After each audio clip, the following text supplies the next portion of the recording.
ಒಬ್ಬ ಪ್ರಾಮಾಣಿಕ JDS ಪಕ್ಷದ ಕಾರ್ಯಕರ್ತನಾಗಿ ಇವು ಮೊದಲನೇ ಬಾರಿ ಒಬ್ಬ ಸಾಮಾನ್ಯ ಶಾಸಕನಾಗಿ ಹೇಳೋದಿಷ್ಟೇ, ಕ್ರಾಸ್ ವೋಟ್ ಮಾಡಿದಂಥವರು JDS ಪಕ್ಷಕ್ಕೆ ಕುಮಾರಣ್ಣಗಲ್ಲ, ಅವರ ಮಕ್ಕಳಿಗೆ ಅವ್ರ ಕುಟುಂಬಕ್ಕೆ ವಿಷ ಆಗ್ತಂತ ಕೆಲಸ ಮಾಡಿದ್ದಾರೆ. ಆದರೂ ಸಹ ವಿಷ ಕೆಲಸ ಮಾಡಿ 2 ಗುಂಡಿಗೆಯಿಂದ ಬಂದು ಆ ಮೀಟಿಂಗಲ್ಲಿ ಭಾಗವಹಿಸಿದರು. ಅದು ಯಾವ ಮನಸ್ಥಿತಿ, ಯಾವ ಮುಖ ಹೊತ್ಕೊಂಡು ಆ ಮೀಟಿಂಗ್ಗೆ ಬಂದಿದ್ರೋ ಗೊತ್ತಿಲ್ಲ. ಯಾರು ಮಾಡೋರಂತ ಗೊತ್ತಿಲ್ಲ, ಮಾಡಿದಂಥವ್ರು ಅಲ್ಲಿ ಬಂದಿದ್ದು ಅಂತ ಗೊತ್ತಿಲ್ಲ. ಅಲ್ಲಿ 17 ಜನ ಶಾಸಕರು ನಾವಿದ್ದೋ, 17 ಜನ ಶಾಸಕರು ಆ ಮೀಟಿಂಗ್ನಲ್ಲಿ ಭಾಗವಹಿಸಿದ್ದೋ. ಅಲ್ಲಿರೋರೆ ಕೊನೆ ಪಕ್ಷ 3 ಜನನಾರ ಕ್ರಾಸ್ ವೋಟ್ ಅಲ್ಲಿ ಮೀಟಿಂಗ್ ಬಂದಿದ್ರು, ಮಾಡಿರಲೇಬೇಕು ಅಂತಾದರೂ ಸಹ ಮೀಟಿಂಗ್ ಬಂದು ಭಾಗವಹಿಸಿದ್ರು. ಅದು ಯಾವ ಮುಖ ಹೊತ್ಕೊಂಡು ಬಂದು ಭಾಗವಹಿಸೋದು ನನಗಂತೂ ದೇವ್ರಿಗೆ ಗೊತ್ತಿಲ್ಲ.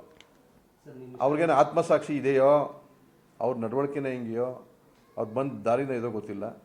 ಅವರು 100ಕ್ಕೆ 4 ಮಕ್ಕಳು ಅವ್ರ ಎತ್ತ ಮಕ್ಕಳಿಗೆ ವಿಷ ಆಗ್ತಂತ ಕೆಲಸ ಮಾಡಿದ್ದಾರೆ. ಆ ವಿಷ ಅವ್ರು ಮಾಡಿದಂಥವ್ರನ್ನ ಉಗ್ರವಾಗಿ ಖಂಡಿಸ್ತೀನಿ.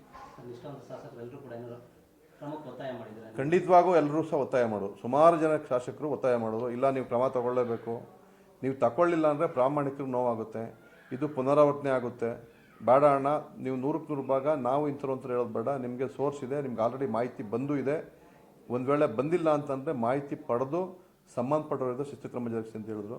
ಕುಮಾರಣ್ಣವ್ರಿಗೆ ಆ ವಿಚಾರ ಸಂಪೂರ್ಣ ಜವಾಬ್ದಾರಿ ಬಿಟ್ಟಿದ್ದೀವಿ.